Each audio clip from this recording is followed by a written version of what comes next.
2026 season is a month old. Nobody on the AL side of the Midwest is happy, except for maybe the White Sox. Does anybody want to win this division?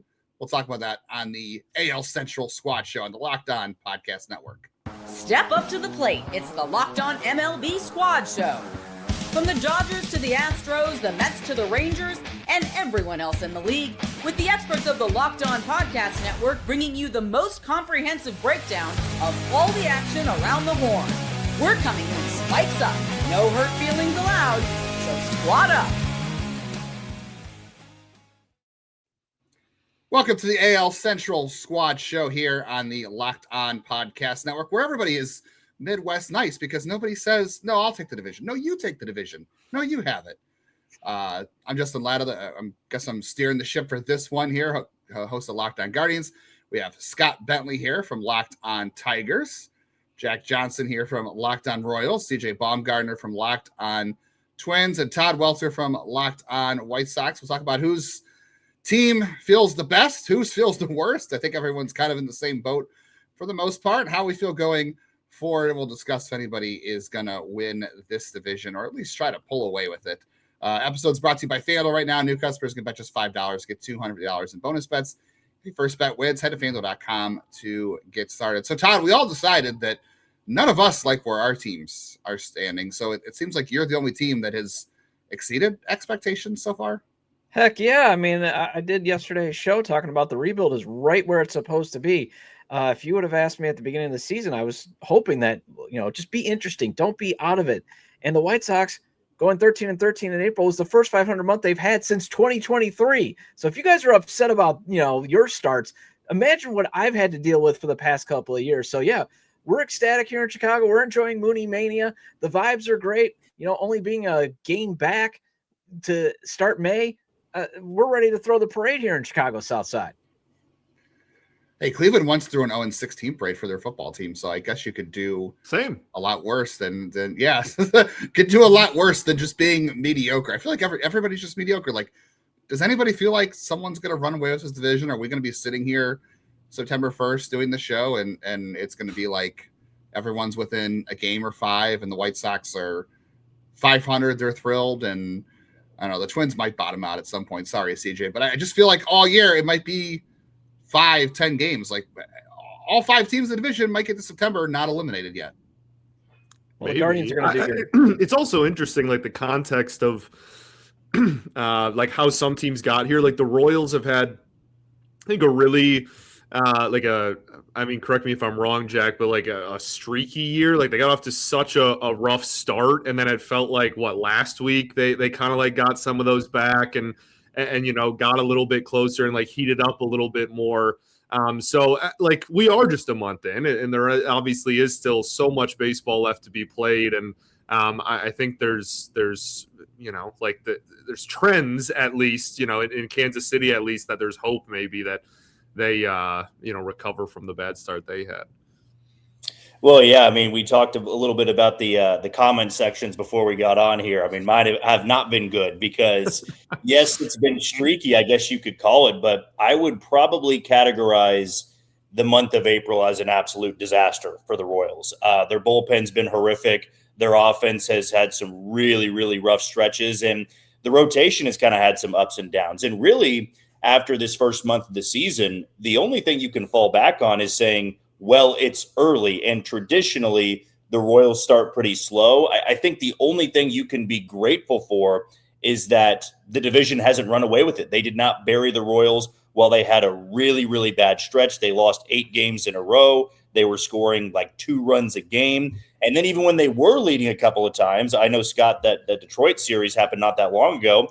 The Royals blew the game twice in the 8th inning, and that's been a reoccurring theme. You would like to hold out hope that once they get hot, the stars that they pay can look like stars. But right now, there's a lot of guys that just are not living up to what their expectation is. Are you sweating every time Cole Ragans makes a start? Well, I would say that the last time out was probably the best I felt about Cole Ragans in a long, long time, because the start before that was at Yankee Stadium where he walks 8. The velocity's not really there. And I would say there's a lot of Royals fans that are holding their breath going, man, was 2024 the outlier? Because I'm a big believer in that. We can always point back to previous years and go, well, remember what this guy did in this year, but what did he do in those other years, right? Was 2024 the true form, or was that the outlier year? Right. And there's a lot of Royals fans now, really, than I ever thought there could possibly be when it comes to Cole Ragans, that doubt his abilities, that think that 2024 was this crazy outlier, and who he is an injury-prone guy that doesn't throw as many strikes as you'd like him to. And CJ, before the show, you were talking about how the Twins are going to blow the game. They're winning right now. You're being negative about your team while they're winning. Like, you can't just accept the fact that you have a lead, or you just already burned out by the month of April in the bullpen by the Twins. I've been burned so many times. If you look at win probability added for the Twins bullpen, I think they're like 27th in baseball. Like, it's been so bad. I was talking about it on today's show, yesterday's show, the fact that Derek Shelton literally has 0 relievers who he trusts. He let Taj Bradley pitch 115 innings. He gave up the leadoff double 1-run game in the 7th inning, gave up the tying run, and still left him in to finish the inning because a gas starting pitcher is better than any clean reliever he could bring into the game. It's been that kind of season for the Twins bullpen, and we all knew it was going to be bad after the sell-off of the trade deadline, and they added one major league free agent. That was an aging Taylor Rogers, who's, I think, admittedly in the last season of his career, and they've been getting what they've paid for, which is a bunch of waiver wire guys all kind of thrown together in a bullpen that looks like it's full of waiver wire guys. And the lineup for the first 2 weeks of the season, runners in scoring position, they were the best in the league.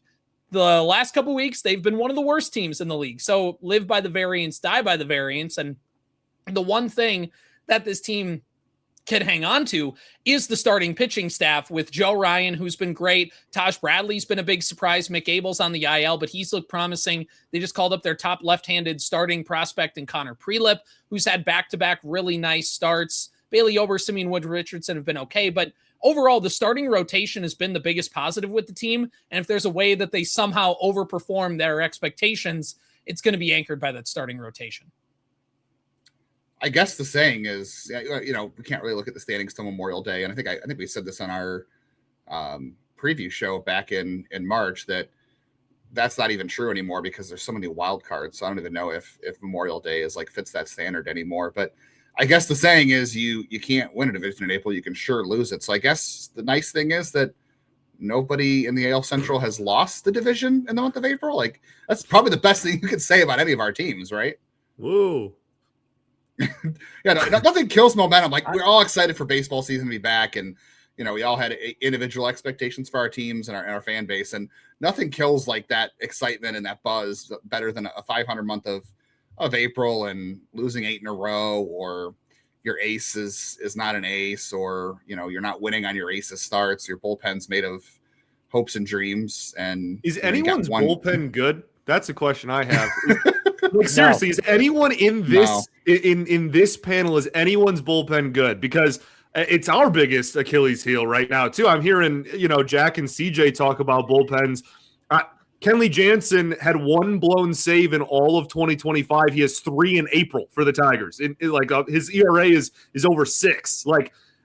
That's Will Vest has an ERA over 5. Our bullpen's a complete and utter train wreck outside of Kyle Finnegan. So I'm genuinely asking if anyone in here likes their bullpen at the moment, because I know over half of us at least don't. Yeah, I think I'll put in contention that the Twins bullpen is the worst. I'll put that one right there. Which is, I think, probably fair, yeah. Statistically, it's not. The Royals do have a lower ERA, but that's right. We got a battle for worse. Let's go. Yes. So of the bottom 11 teams in baseball, all 5 are in the AL Central. Oh, dang, we're all in the bottom 3. That's actually gross. That is disgusting.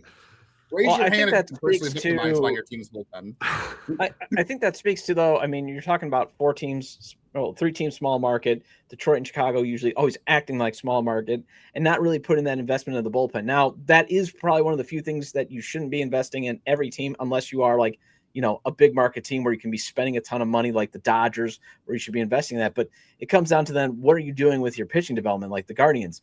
Can you develop these guys better? Can you develop the pitches, and can these guys actually handle high leverage? And I'm seeing a lot of pitchers across the division that they just can't handle high leverage. I mean, with the White Sox, it's Grant Taylor, but he can only do one inning. They're trying to make him multi-innings. And then they spent $20 million on Seranthony Dominguez, who, yeah, he's got 7 saves, but he's got a couple of blown saves, and he has made it to where my blood pressure boils every time that he's out there. So I think part of that is just the financials of you're not able to, invest in these guys. But then, like in the case of the Twins, you're kind of in a rebuild. Why aren't you just trying guys out? That's the stuff that just drives me nuts with like the White Sox too, where it's like, you should be trying guys out then. You should have short leashes, get on to the next guy, Yeah, and for the Twins case, I think they've had a couple injuries as well to Pablo Lopez, the David Festa, Zevi Matthews has had a little bit of issues. So I think they would have at this point. I think their depth in the starting pitching has been tested. They have a lot of young arms, and they're just, for whatever reason, really hesitant to move them over. But yeah, you're right. That is the next logical step. We'll keep talking about the therapy of the AL Central bullpens. We'll talk about things we actually do like about our teams when we come back here on the Locked On AL Central Squad Show on the Locked On Podcast Network.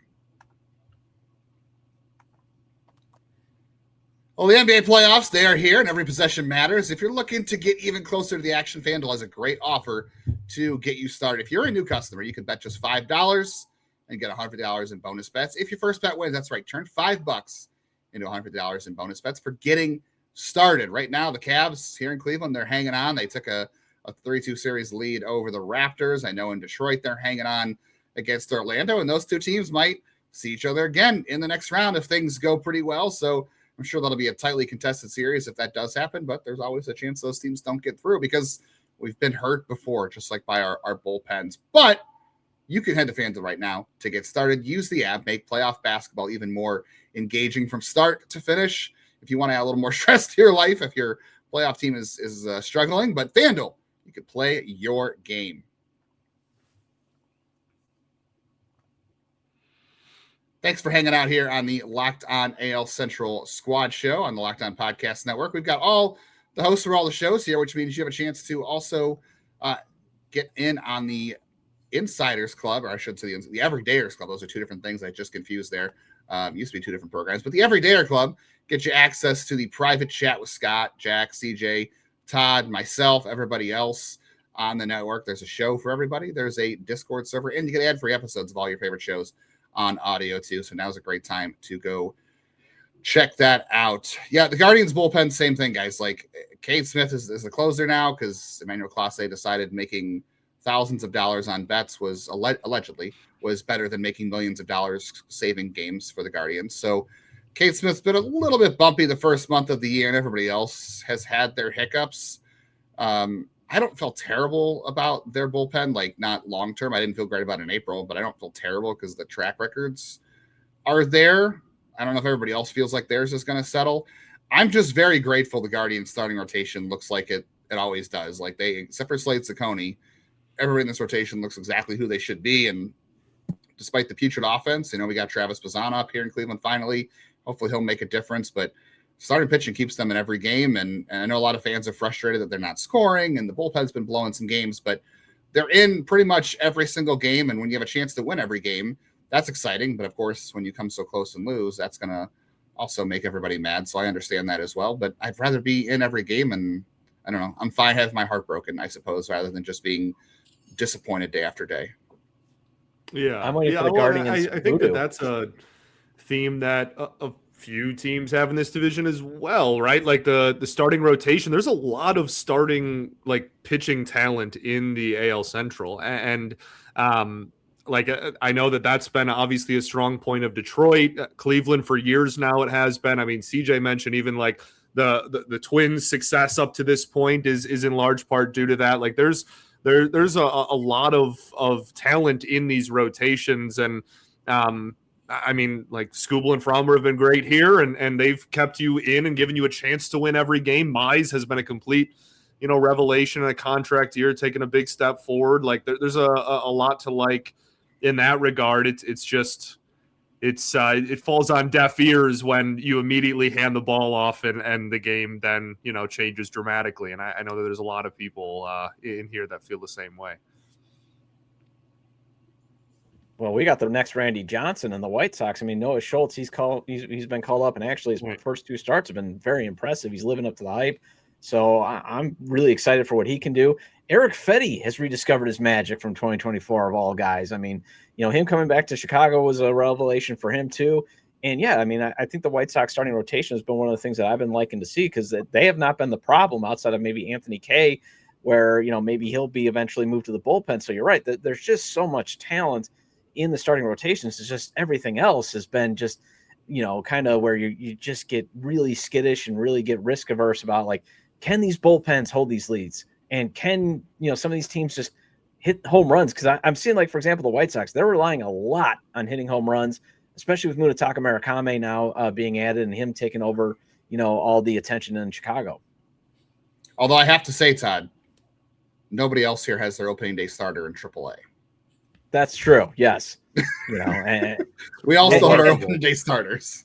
And Jack, I don't know what Zach Bove was like with the Royals when he was the assistant pitching coach, but I'm convinced he's more of a talent evaluator, because they sent Shane Smith down basically because they didn't want to work with him to correct him at the big leagues. They were just like, nah, he can go do that at AAA. That's why they sent him down.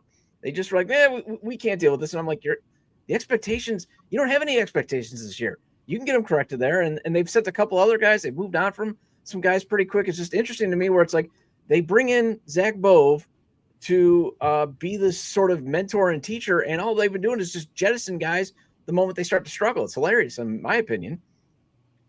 Yeah, I mean, the only thing I remember when Shane Smith got sent down, I thought it was so uncharacteristic, especially with guys that Zach Bove works with. I mean, Zach Bove and Brian Sweeney, when they came to Kansas City, they had taken over a rotation that was one of the worst in baseball. And a part of their growth, and of course you bring in some experience with guys like Seth Lugo and Michael Wacha, but the growth of Chris Bubich, the growth of Cole Ragans, the growth of Noah Cameron, it was because there was patience with those guys. It was, hey, you're going to have that start where you walk 5 guys and you don't have command of your first, second, third, or even your 4th pitch. There's going to be times that you have some bad luck. You get knocked around for, 11 hits and give up 6 earned runs, but you really want to see how they respond. And I mean, Shane Smith was, one of the guys that I thought was an absolute bright spot last year. Somebody that even when the Royals faced him, you really saw the talent. It's like these Rule 5 picks, you see those success stories, but they aren't as common as sometimes Major League Baseball makes them out to be.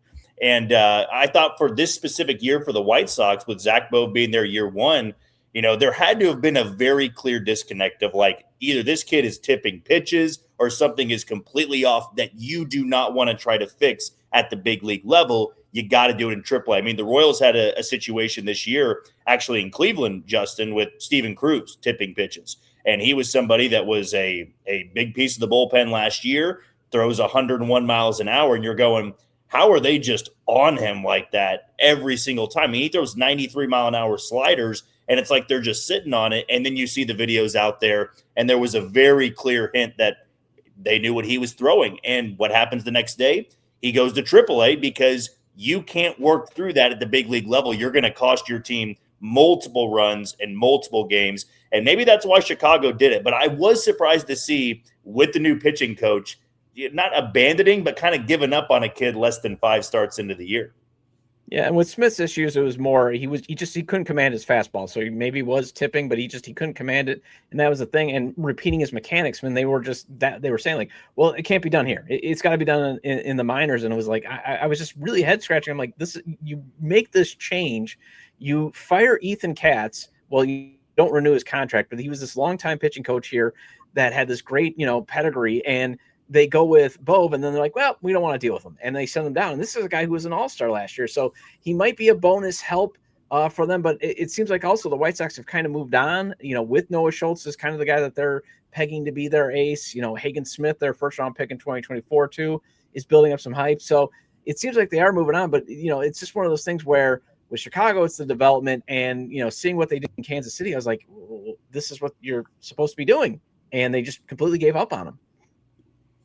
Yeah, I'm not looking forward to seeing the White Sox play the Guardians with Noah Schultz out there. I said it before the season, like, as soon as those left-handers come up, the Guardians, like, all left-handed lineup is just not going to fare very well against that type of person. Do we all agree that the worst part about our teams right now is the bullpen? Does anybody else have, like, any major concern about a player or a position group on their team, or we all just agree the bullpen is the only dumpster fire you have to deal with right now? Twins defense is pretty bad. Pretty bad, especially at the key position. Brooks Lee is one of the worst, if not the worst, defensive shortstop in the league. Matt Wallner's dropping fly balls in right field. Like, yeah, the Twins defense is pretty bad. We're good at ABS challenges, though. That's what we got. Same. We're not good at that, except for Austin Hedges. Austin Hedges is like the only player in Cleveland that can figure it out. No, like as of last week, I looked at it, and I think Cleveland was dead last in ABS challenge percentage. I'm like, oh, that's great. That's what you need, because you need more. You need more. Their hitters just have no idea. Like even Steven Kwan, who's really struggling right now, even he has really struggled with the ABS challenge system, which I was really surprised by. And if he doesn't get it going, this offense may never get it going. Even José Ramírez has got a OPS below 800, which I did not expect for April. Well, that was kind of my question. Sorry, Todd, was just to kind of, talk about the offense. We've talked so much on pitching for the first 20 minutes. Like I feel like all of the offenses you can, and maybe you can do this with like every team in baseball, but there's good and bad, and honestly a decent amount of both for a lot of these teams. Like I know in Detroit, at least, it's inconsistencies, and I know we're only a month in, but like they have a handful of series where they literally score 3 or 4 runs in the entire series, and then they I mean, everybody scores in Cincinnati, but like they go to Cincinnati and they put up 20 runs in 3 games or whatever. Like it's just been that all year. So their season offensive stats look decent, and they're like top 10 in runs scored or whatever, but you look like week to week even, and it's completely night and day, and there's just a lot of inconsistencies out there outside of obviously Kevin McGonigal. So it's just a very, I think, again, with a lot of these teams, I know the Royals that are kind of, I feel like, have been the epitome of that. Like there's a handful of really good, and then there's also a handful of really concerning things with the offense so far. Surprisingly, the Twins are the best offense in the AL Central. They're league average offensively by WRC plus, but they have more runs scored than their first 3 weeks. I mean, I was going to say over the last 2 weeks, only the Mets have scored less runs than us, so it's evening back out. That's where you want to be mentioned right now, is with the Mets, right? That's exactly the company. Oh, we lost the series to the Mets last week, so yeah, that's good. Right, I do, Jack. I do want to ask about the Royals bats, because I know if we had to get to a break, we can do it after, but I do have questions just about that, because I know that's. Like when I know when previewing our series against you, what was that, a week and a half ago? That was a big talking point then too. All right, we can get more into offenses, and we'll also talk about things we actually like about our teams. We won't be all negative today. We'll end the show talking about what we like about our teams and where we think we'll be a month from now. So we'll pick back up that with Jack here in just a second. Well, we are headed to the month of May, so you can feel baseball's really starting to heat up. Some teams have high expectations. The rest of us are all just kind of mired in mediocrity right now. But whether you're looking to go see that breakout rookie or enjoy that division race that's going to come down to the wire, where in the AL Central, nobody will be eliminated by Labor Day. The only problem is getting tickets. Maybe that feels like a bit of a grind, right? Sometimes you have surprise fees at checkout, and that really takes the fun out of going to a game. And that is why you want to use Game Time. It's the app that gives advantages back to fans like us. It's how you unlock amazing tickets and experiences, just a few taps. Simple to use, and you get the Game Time guarantee, which guarantees 100% authentic tickets every single time, delivered on time at the best price, and the fees are included, so the price you see is the price you pay. I use it for baseball tickets. I use it for concert tickets. I've used it for plays, comedy shows. You can go do anything on Game Time, and you can wait till the last minute. Maybe the weather in your Midwest city still has not picked up yet, and you're not sure if you want to go to the game. You're going to wait till the last minute, right, and see if the weather holds up. You can do that on Game Time and get a great price. So take the guesswork out of buying MLB tickets with Game Time. Download the app, create an account, use code LOCKEDON for $20 off your first purchase. Terms apply, but again, create the account, redeem code LOCKED for $20 off. Download the Game Time app today. All right, Jack, hit us with where the Royals offense is, because I know Salvador Perez is making everybody sad right now, but Carter Jensen, I would rather not see him anytime soon, personally. True. It's one of those weird things where if we would have gone back to our AL Central preview and you would have said by the end of April, Carter Jensen and Jack Caglione would be either league average bats or above league average, I'd say, Well, they're probably in first place because you know what you're getting from Bobby Witt Jr. and Maikel Garcia and Vinny Pasquantino. But it's really been the opposite. Like Bobby Witt Jr. is still hitting 290, but he's only got 2 home runs. Maikel Garcia is hitting around 280, but still just not for a lot of power.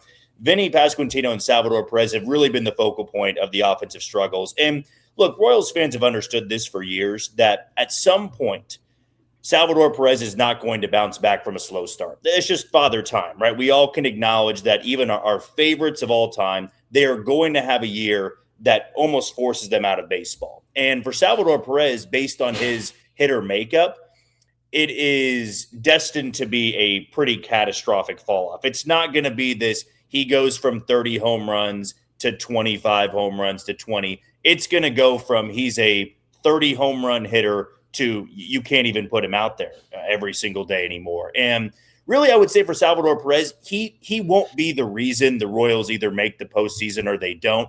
It'll probably be how Vinny Pasquantino responds, because he's hitting $160 right now. He's coming off an offseason where they gave him a slight pay bump, a little bit of an extension, and he's usually a very slow starter in April. But, I mean, you guys do the math. When your 3 and 4 hitters are hitting sub 200, they're not hitting for power, they're not driving in runs. That's going to bleed into the rest of the lineup, because that's putting far too much pressure on the first 2 guys, and it's putting a heck of a lot of pressure on the bottom of the order. And really, the Royals' bottom of the order has been better than it has in previous years. Kyle Isbell's been fine.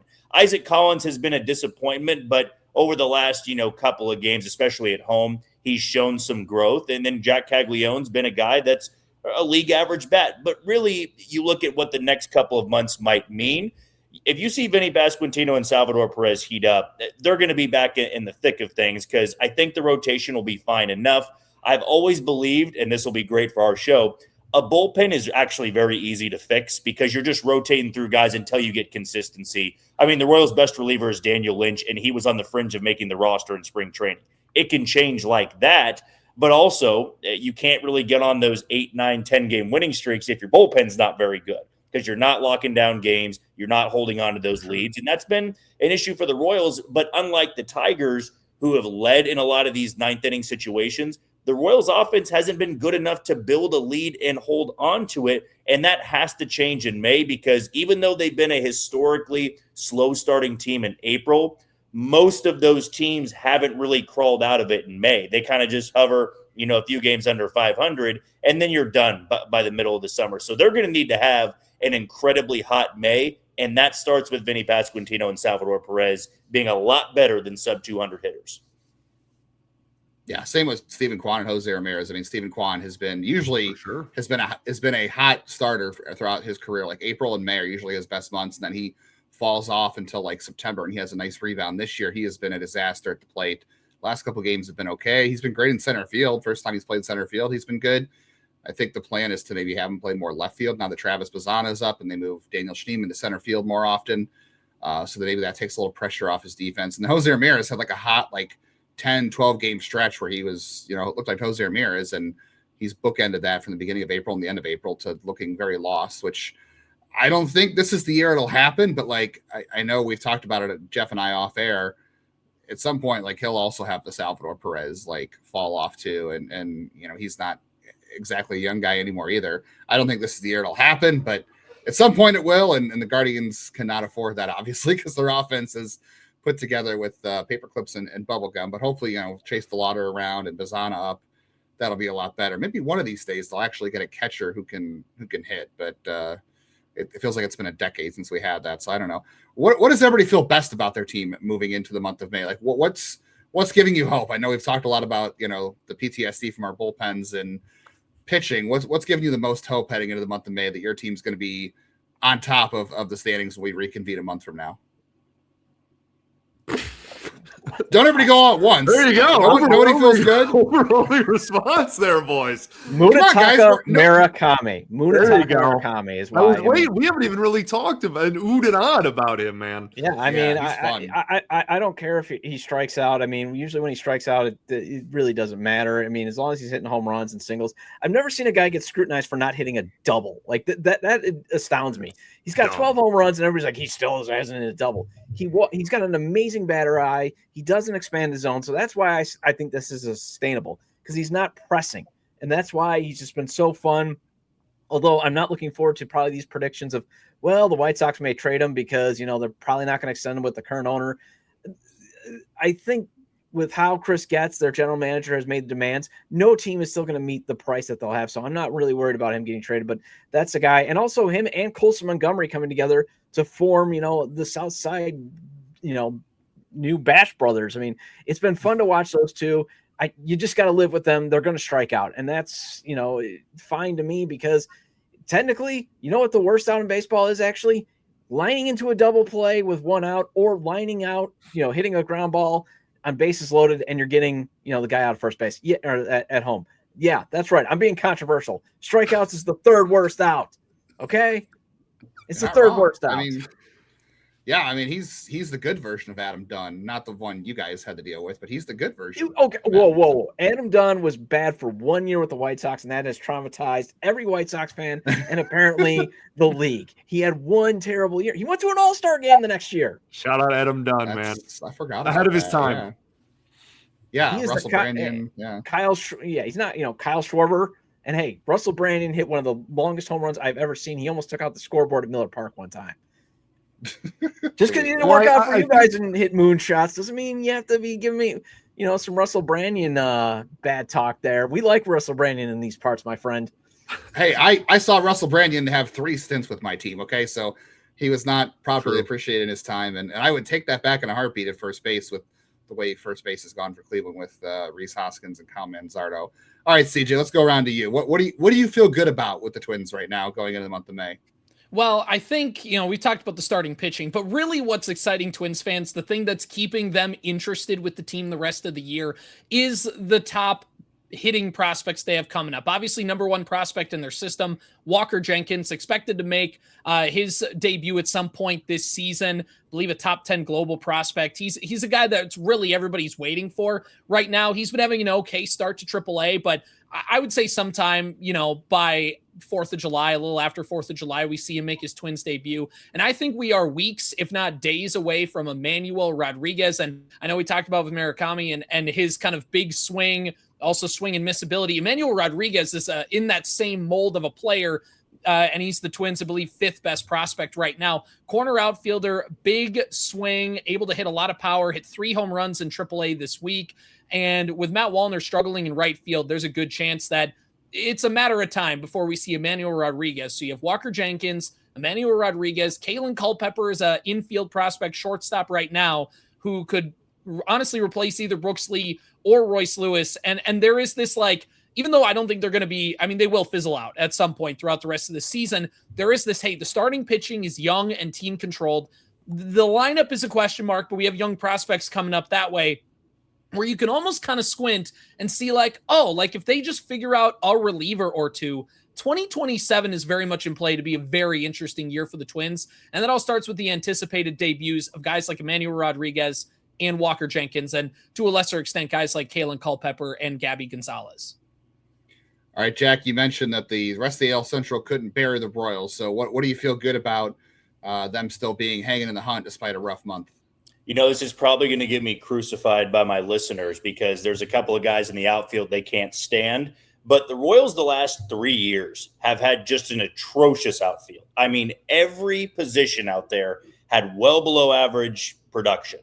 And this year, it's surprisingly been pretty good. They went with the platoon situation in center field with Kyle Isbell and Lane Thomas. Lane Thomas was public enemy number 1 for the first 3 weeks of the season. And now he's WRC plus of 107. He hit the walk-off 3-run home run. He's got an on-base percentage north of 380. Kyle Isbell's got the 3rd highest WRC plus on the team. Jack Caglione's a league average bat. They're just waiting on Isaac Collins, who they acquired and was an above-average bat last season with the Brewers, to be a league average bat. He's got good enough defense where then you look at the outfield and go, okay, that was the question mark. Could they finally assemble a group of 3 guys that could just be league average? And through the first month of the season, they haven't been bad. They have shown those positive signs. Then it gets to the next step of, okay, can Vinny Pasquantino get hot? Can Garcia be better? Can Salvi get going? And they do have good track records where the guys in the outfield They really didn't. They didn't have a good track record, and they've shown in the first month, at least for right now, that thought process was, the correct way of going about things. All right, Scott, how about you? You guys didn't take off in the month of April, but again, you can't win a division in April, but you can lose it, and nobody's lost it, especially the Tigers. Yeah, it's interesting because I said this on my show today. I'm excited to actually play like the counterparts that we're competing with to make a playoff spot. Like we have only played the National League, if seemingly in the first 6 weeks of the season. So like I'm just excited to play other AL Central teams, or like we play 3 AL Central teams in May alone, like or just like the American League in general. So like that's like one thing. We get to see how we stack up against like our actual competition for a postseason spot. But like obviously, I mean, everyone's aware that the 1-2 punch at the top of this rotation is going to be a huge factor for the Tigers going forward. And the fact that they are pretty much guaranteed to be in at least 2 of the 5 games one time through the rotation is like a huge advantage that not, a ton of other people maybe can say with as much confidence as Detroit. So that certainly helps. Casey Mize has been a complete revelation. As I mentioned at the top of the show, he's been incredible this year. He's just went to the IL right now, but it's just a strain. He should only miss 1 or 2 starts.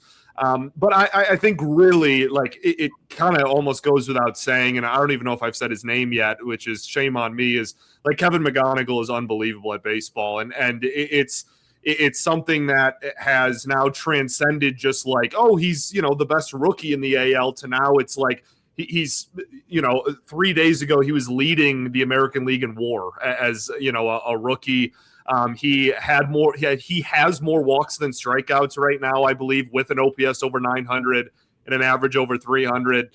He's playing shortstop a lot. He's the only healthy shortstop on the roster now after Javi's injury. He's incredible. Riley Green's been great over the last 3 weeks after a slow start. Torkelson had 5 straight games with a homer. He's heating up. Like I think the hope in Detroit is the starting rotation is good. We have confidence in it. The offense is hopefully trending in the right direction and is spearheaded by this incredible, talent. And you hope that anyone in the bullpen can figure it out going forward outside of Kyle Finnegan. Yeah, it's been a mediocre month for everybody, as we mentioned, but I do think there is like a picture here for everybody where there's a lot to look forward to as the year goes on, whether you're calling up prospects or getting guys healthy and watching rookies hit home runs and nobody cares if they strike out, calling up young pitchers. For the Guardians, like I hope they get the bullpen in order, but same what you said, Scott, like Slade Ciccone been a weakness in the rotation, but 4 out of 5 nights, the Guardians, for the most part, have starting pitching that's going to keep them in games. And Chase DeLauder has stayed healthy, knock on wood, for the first time in his life. And Travis Bazzana is up, so hopefully that adds a piece to the offense. It's going to be an interesting month of May. I understand why the schedule makers didn't have us all playing each other in the month of April, because we know how the weather can be around these parts. So I guess I kind of appreciate that. And then we get to the month of May, and we'll see what happens to the AL Central. But it is very weird that the Guardians have only had 1 series against the Royals and nobody else. But I know this kind of open now, though. There's a lot of AL Central in May and then June, even maybe more so than May. So yeah, we might not be as laxed when we meet a month from now. It might be a little bit more tense this time in 4 weeks. But I think we can all agree that we're all thrilled that we are not the Mets or the Red Sox, or who else fired their manager already? Phillies. The Phillies. Yeah, at least we're not any of those. Who would have thought that a month ago? We said, well, at least we're not these teams. It's like 3 of the biggest markets in the sport, too. It's crazy. Yeah. Yeah, and the Red Sox just absolutely nuked their clubhouse. The Mets are probably not far away from it, and I have no idea what's going to happen in Philadelphia. But if you'd have told me a month ago that all of us would have been thrilled not to be those teams, I would have been very confused about what happened. So we'll see if that holds true a month from now. I still feel pretty good about it. I think the Mets are pretty dead. I think the Red Sox are pretty dead. I have no idea about the Phillies. They're not far off. But, hey, at least we're all hanging tough over here. I know the NL Central, they're all a little bit more exciting and fighting for stuff. But we're hanging around. We'll see what happens a month from now. Guys, thanks for doing this. And make sure you check out Locked On Tigers, Locked On Royals, Locked On Twins, Locked On White Sox, and, of course, Locked On Guardians, all part of the Locked On Podcast Network. Check out the Everydayer Club. You can hang out in the Discord and talk a little bit of trash with your fellow listeners, the hosts, And there's a Discord server for everybody, plus ad-free episodes to show. All right. The war is on, I guess, in the month of May. We'll see what happens in a month. Everybody have a good one.